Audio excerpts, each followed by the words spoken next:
I look at our leaders. When you ring them, their phones are picked by somebody called a PA, whose only claim to fame that he is rude beyond measure. They acquire things which they have not worked for. They want to be described as honorable even when they are horrible. These are the men that we have. And there is no shortage of such men and women in the African continent. They promise us things that they know they will never deliver. And we believe them. What's up, guys? Welcome back to my YouTube channel. My name is Joseph Malika. Kindly, if you have not subscribed to this channel, remember to subscribe, like, share, and also comment. So today we are going to see how we can make our African continent great. Professor Lumumba has come up giving us ways or things that has hindered the growth of our continent Africa, and he has also talked about things that we can do so that we can make our African continent great. So guys, watch this video till the end and I'll be back with more comments. 5 countries that constitute the continent of Africa. Why is it that we cannot feed ourselves? Why is it that we have no faith in our institutions? We have no faith in our hospitals. Why is it that we have no faith in our education systems? Why is it that we have no faith in our abilities? Why is it? Where has the leadership been? Why is it that so many years, while politics becomes the toy that lulls us into a false sense of security, our economies are controlled by people from other civilizations? Why is it? These are uncomfortable questions which we must pose and confront and answer if the mother continent is to realize our potential. Why is it that the mother continent is ever so negatively attractive to other civilizations? You know, as I talk about leadership, and as I think about leadership, and I think about what leaders are enjoined to do, I think about this mother continent. And many times, I see how our men and women in positions of leadership are being treated by other civilizations. And I said, oh God, where are our leaders?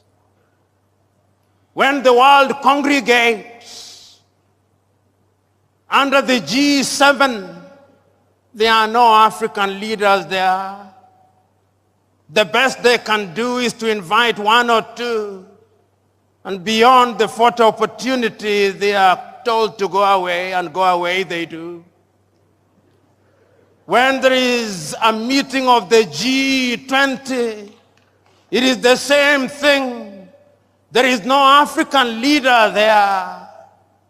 And when at the United Nations they have voted all our countries, France, the United States, China, Russia, can come and neutralize all our votes. And I say, where are the leaders in Africa?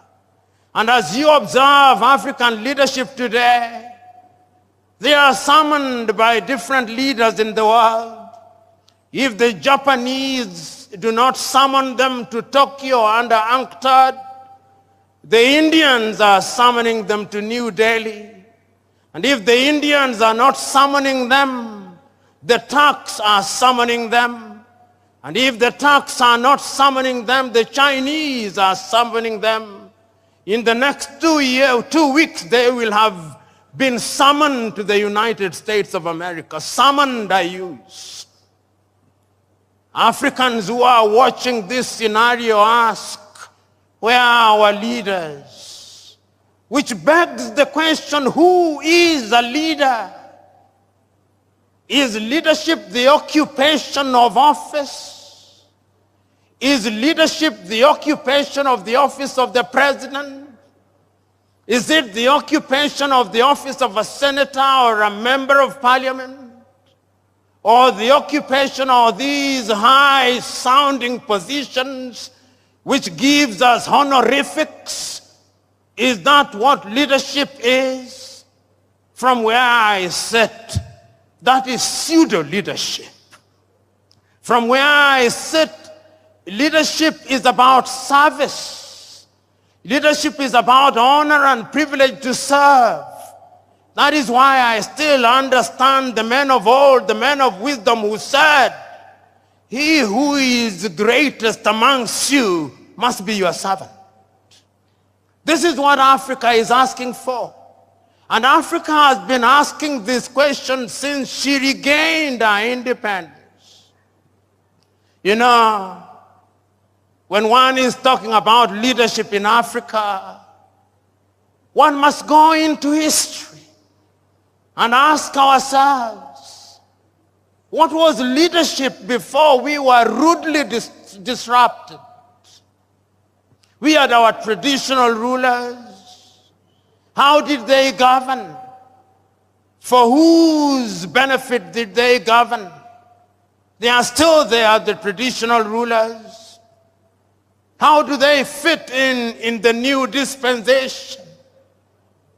When we regained independence and adopted all these structures from the erstwhile colonizer, what did we expect to deliver?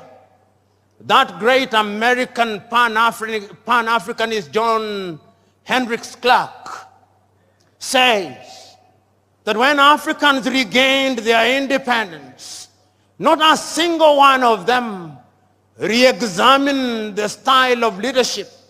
All of them continued with a mimicry of the leadership that they inherited from the colonizer. And he then delivers this verdict: not a single African country will ever succeed by mimicry. And I want to submit to you that whether one agrees or disagrees with John Hendrik Clark, one must look at Africa in order to ask ourselves, what is the state of leadership in Africa? And permit me to run you across the continent of Africa, and you will see a continent that is not at ease. The continent is not at ease because the continent is suffering from a deficit of leadership. Look at Africa today. Tell me whether we are at ease in Niger. Tell me whether Mali is settled. Tell me whether there is quiet and calm in Chad. Tell me whether Guinea-Bissau is doing well. Tell me whether the Cameroons are stable. Tell me whether Central African Republic is good. Tell me whether Sudan, South Sudan, Somalia, Ethiopia, Northern Mozambique, and all these countries where there is peace and quiet, whether the sons and daughters of this country, tell me whether even this great Nigeria is at ease. Tell me. The answer is, she is not. And I dare say that as long as Nigeria is not at ease, Africa will never be at ease. Why? When the British left their colonies, they created something that they called the Commonwealth of Nations, to which Nigeria belongs. In that Commonwealth of Nations, the head is the British monarch. When the Queen dies, the King becomes its head. It is headquartered in London. It is the Commonwealth of Independent and Free Nations. It is not. It is a post-colonial, neo-colonial institution which continues to massage the ego of the erstwhile colonizer as we celebrate. Through such institutions, they continue to control and to manipulate us. And many of us, particularly those of us who have had the advantage of foreign education, we never want to talk ill of bodies such as the Commonwealth. I do. And it's not only the British who did it. The French did it under Francophonie. In order to control their former colonies and to make sure that they remain within their sphere of influence, they created a body which is alive and well. In the former French colonies, it's even worse. They even print their currency. The Portuguese did it. So, in as much as African leaders have been trying to ensure that we change the circumstances of our people, there have been external attempts at torpedoing those efforts. And Africa and African leadership must be seen in those contexts. There are those in many African countries who have allowed themselves to be acolytes of the neo-colonizers and to the detriment of the continent of Africa. So when we interrogate leadership, we must ask ourselves, how free are our leaders?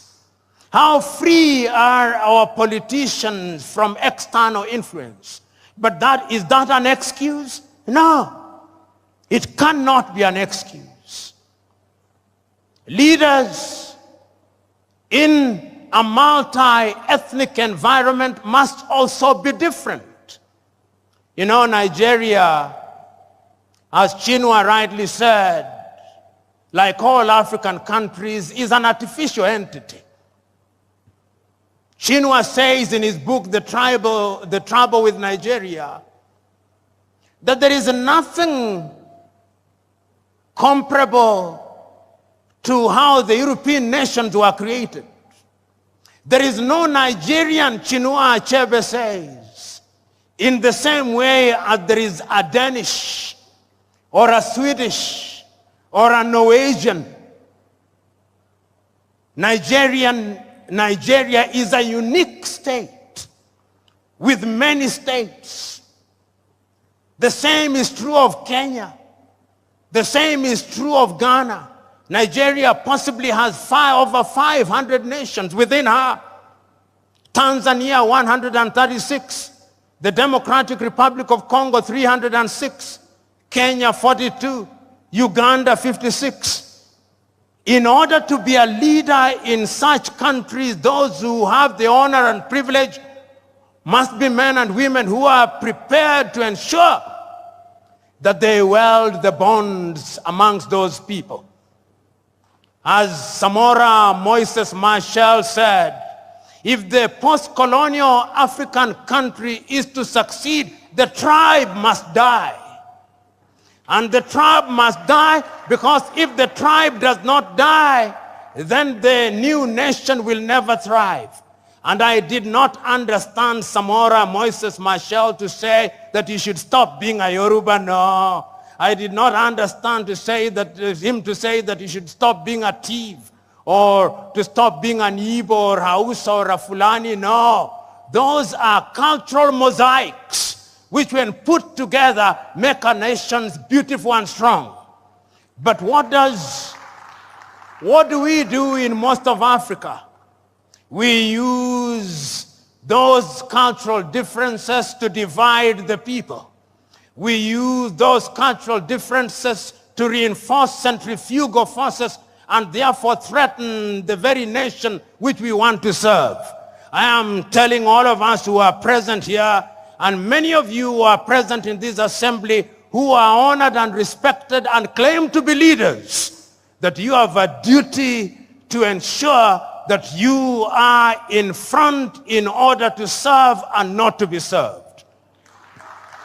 But ladies and gentlemen, let us also ask ourselves about followership. You know, as a young student, and many of us who are young students, it was the culture when you are in your first year of studies that you must be a revolutionary. And a revolutionary in the style of Karl Marx. And therefore you would say, workers of the world, unite. You have nothing to lose but your chains. All of us were revolutionaries.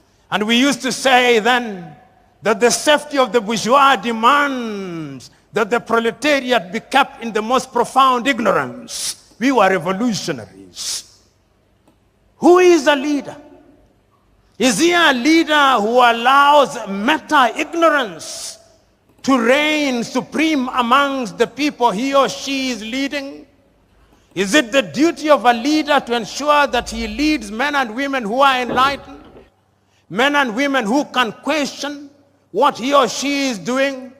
I'm suggesting to us that true and sustainable leadership also requires that you have a followership that is enlightened, a followership that calls you to account, a followership that is going to make demands of you, a followership that when you say that you are going to improve the quality of their food, they do not believe that agriculture stops on that day, but they believe that agriculture must be intensified and that technology must be used.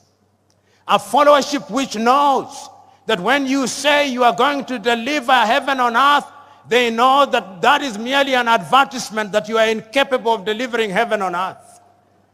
A followership that knows that when you are promising to do things within 100 days, which ordinarily can only be done in 5 years, they know that you are a liar.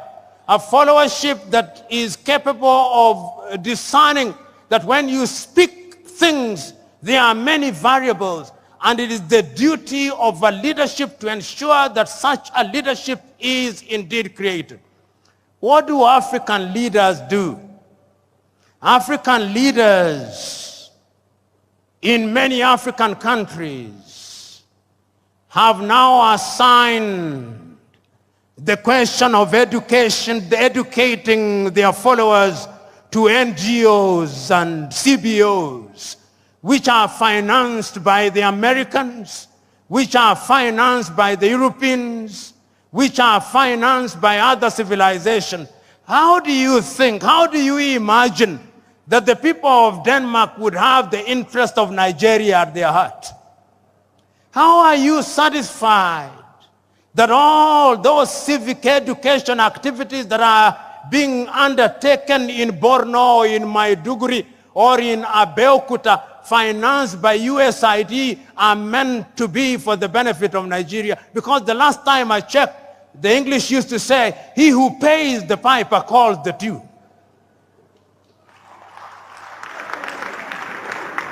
So today, when you look at most of Africa, we have a followership that is tuned from outside.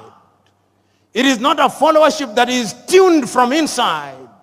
And you wonder why they behave the way they do. They behave the way they do because they are being tuned by other civilizations. 3 years ago, an old friend of mine, now gone to be with the Lord, was engaged in a conversation with me. And I was complaining about the leadership, and he told me, I hear you, young man. You're always complaining about leadership in Africa and other parts, but have you ever wondered about the followership? Says you are complaining about the windmill, but do you ever bother about the wind? Is it not the case that the windmill follows the wind?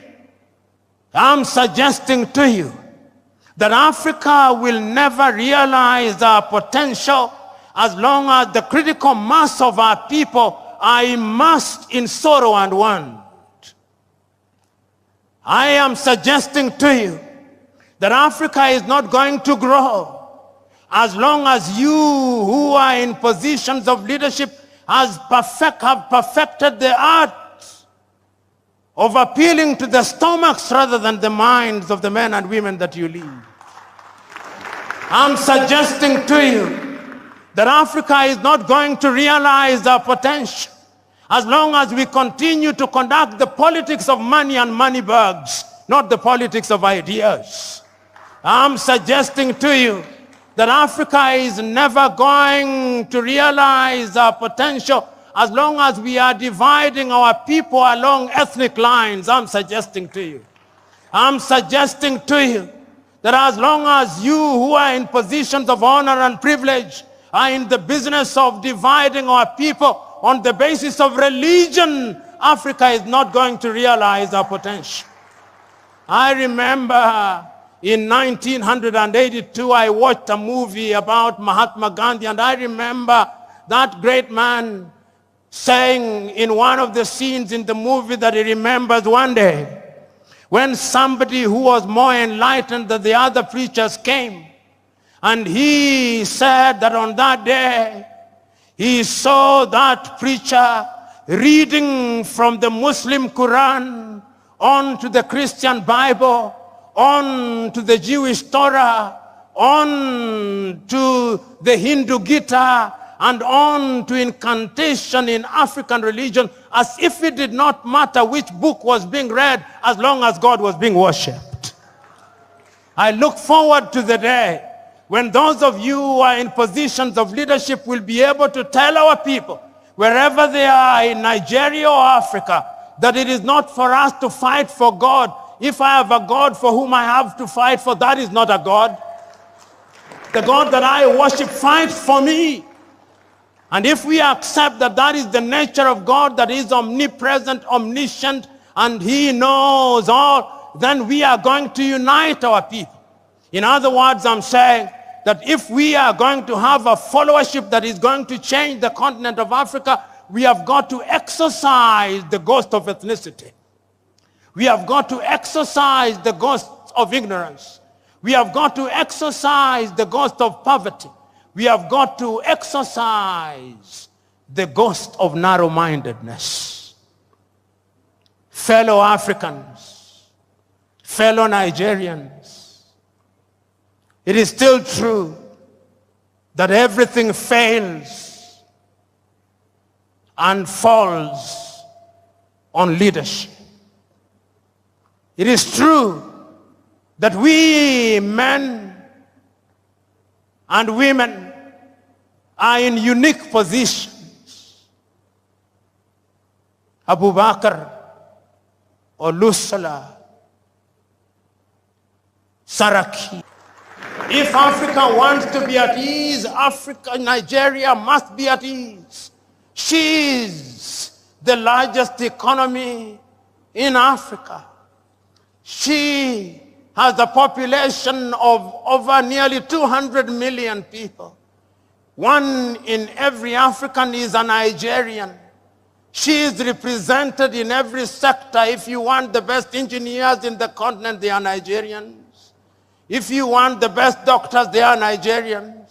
If you want good lawyers, they are Nigerians. If you want good people, they are Nigerians. But also, if you want Yahoo boys, they are Nigerians.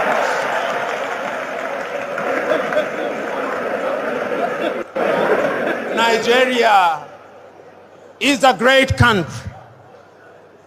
A friend of mine once told me that if you go to any part of the world and you do not find a Nigeria, leave that place, because there is nothing to do there. Nigerians are present everywhere in the world, everywhere in Africa, and Nigeria, I'm told, is a $500 billion economy. Never ever be proud of that, Nigerians. This is an economy that should at least be a $4 trillion GDP economy. Whenever you reach that level, then I'll say Nigeria is doing the right thing. All the ingredients are there. The question is, why is it that she is not realizing our potential? When we talk about leadership, we must ask ourselves, why is it that despite the best intention of the best of us, we do not gain what we desire? You know, I said that when you look at Africa and leadership, you must go back to history. And you ask yourself what the leadership is. And we have looked at Africa that is not at ease. But yet there is a sense in which Africa has had and continues to have men and women of renown.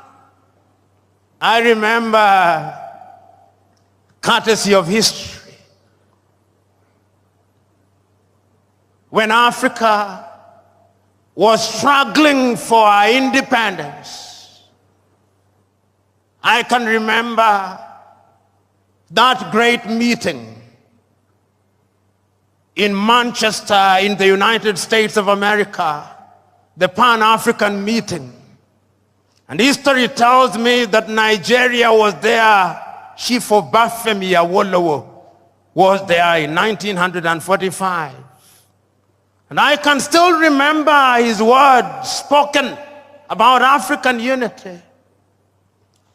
I remember that Ghana's Kwame Nkrumah was there. And then we remember how they came back to the continent to lead the continent.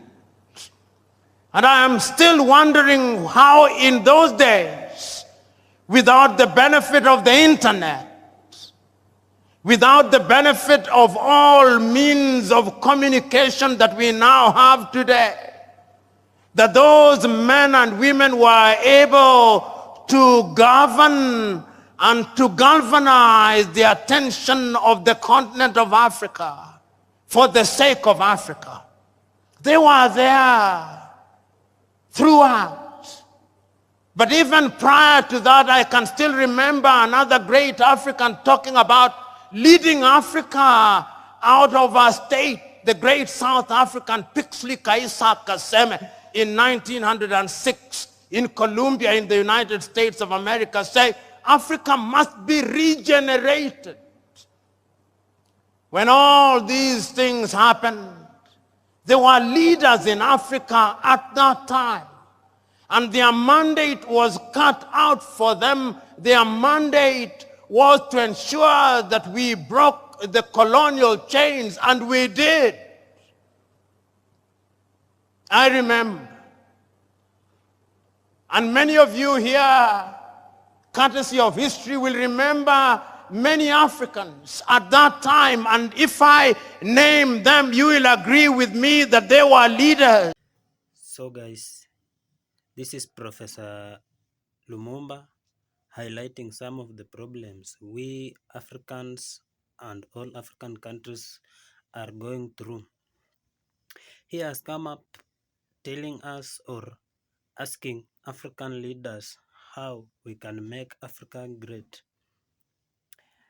This is because African countries have remained behind in infrastructure, hospitality, education, and all other economic things or economic works that can make the countries in Africa great.